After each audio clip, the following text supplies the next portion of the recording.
Hello YouTube, and welcome back to my channel. Today's video is going to be about should you get a degree in exercise science. I'm going to first talk about who I think it's for, 3 things that it taught me, and 3 things that it didn't teach me. If you like this video, please be sure to give it a thumbs up, leave a comment below, and subscribe to the channel. So, if you've watched my previous videos, you may know that I myself have a bachelor's degree in exercise science. So why did I go into exercise science? My goal was to become a physical therapist. Now, I think getting an exercise degree can be worth it depending on the career that you want to go into. For instance, I think it can be a good choice for physical therapists or occupational therapists, physician assistants. Obviously, if you want to have a career in academia relating to exercise science, exercise physiology, biomechanics related careers. For instance, I had a friend who wanted to go into designing prosthetics. Or if you want to do something like be an exercise program director at an assisted living facility, for instance. Now, if you're planning on getting your degree in exercise science because you want to go into a lifting related career, I may urge you to reconsider. For instance, if you want to be a strength and conditioning coach, say for a college team, or if you want to do something like be an online fitness coach, for instance, like myself. And I think I would be remiss if I didn't quickly plug my coaching. You can find the link in the description below to fill out a form to get in touch with me, or you can head over to Instagram to learn more about myself there. Now, why do I think a degree in exercise science might not be the most useful thing if you want to do a career that is lifting related? I'm going to break that down by talking about 3 things that I think my degree taught me and 3 things that I think my degree didn't teach me when it comes to coaching and my overall progress in bodybuilding, fitness, etc. Now, the first thing that I think my exercise degree taught me is that there's no one-size-fits-all prescription for anyone. The idea of optimal doesn't really exist. Everybody's a little bit different and everyone's going to need something different.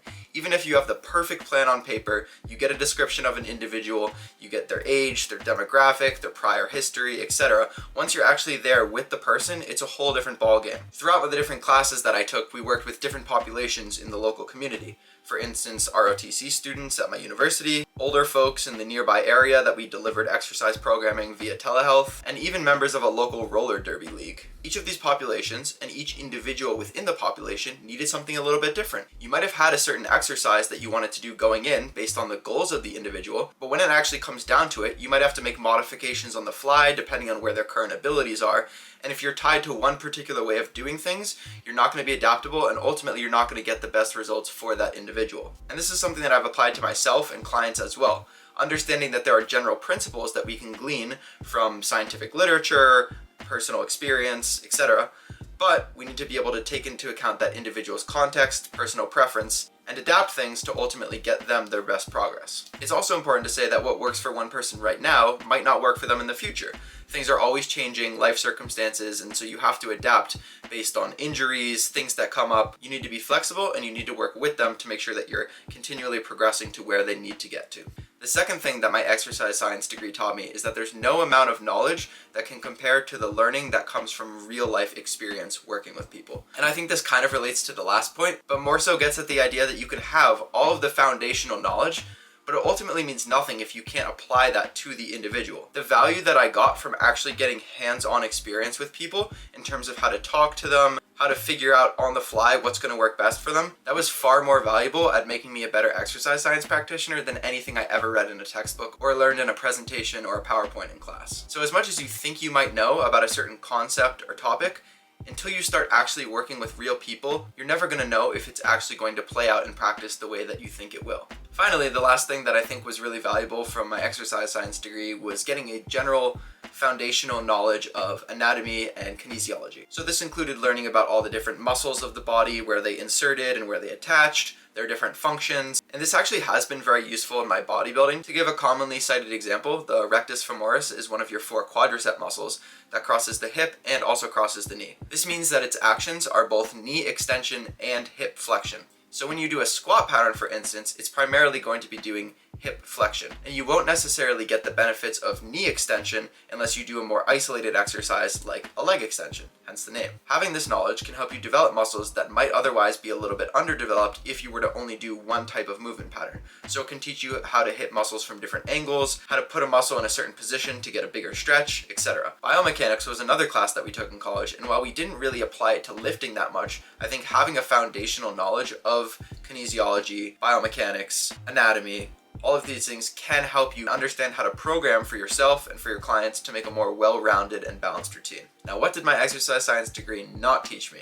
Oh boy, here's where we get into it. So I would say when it comes to the actual Programming, it really didn't teach me that much in terms of how to design a program, how volume, intensity, and frequency interplay with each other, exercise selection, things like the stimulus to fatigue ratio, which may be something that you're familiar with. None of these things are things that are talked about. In fact, a lot of the education that you receive around programming for bodybuilding or strength training is kind of outdated. You'll hear the classic 3 to 6 reps for strength, 6 to 12 reps for hypertrophy, and 12 to 20 reps for muscular endurance, or something along those lines. And we know now that reps anywhere from 5 to 30 can build muscle if they're taken to a sufficient proximity to failure. And this is just one example of some of the things that I was taught related to resistance training.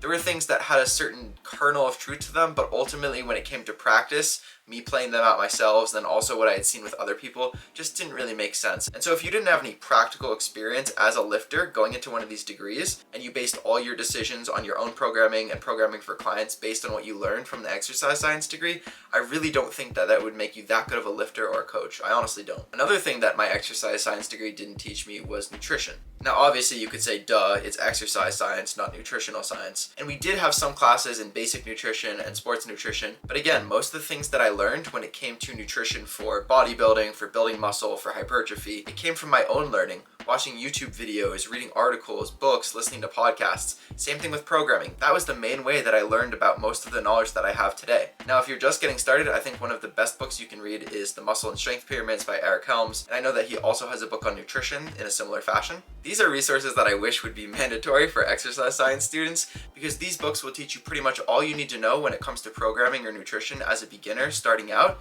and even as you get more into an intermediate or an advanced stage athlete. Now, the last thing that I think my exercise science degree didn't teach me was topics related to psychology and motivation, which are topics that I plan to cover extensively on the channel in the future because they're related to my education in health coaching. Now, if you're considering a career as a coach, I think that honestly doing a degree in behavioral sciences or becoming a certified health coach and then maybe getting your certifications in strength and conditioning or in personal training, whatever you need to do in order to practice, might be a better route, because ultimately understanding why people take certain actions and being able to help them understand their own behavior, if you're self-coached, being able to understand your own behavior is so helpful for applying the things that you're actually learning about when it comes to lifting. And we know that adherence is the base for everything, right? If you're not sticking to a plan, it doesn't matter how good it is, you're not going to see progress. And understanding how to get yourself and your clients to adhere to things better is going to be so much more helpful than diving into the little nuances of programming or nutrition. So I think that about sums up all that I wanted to say. I'd be curious to know if there's any of you who also have your degree in exercise science,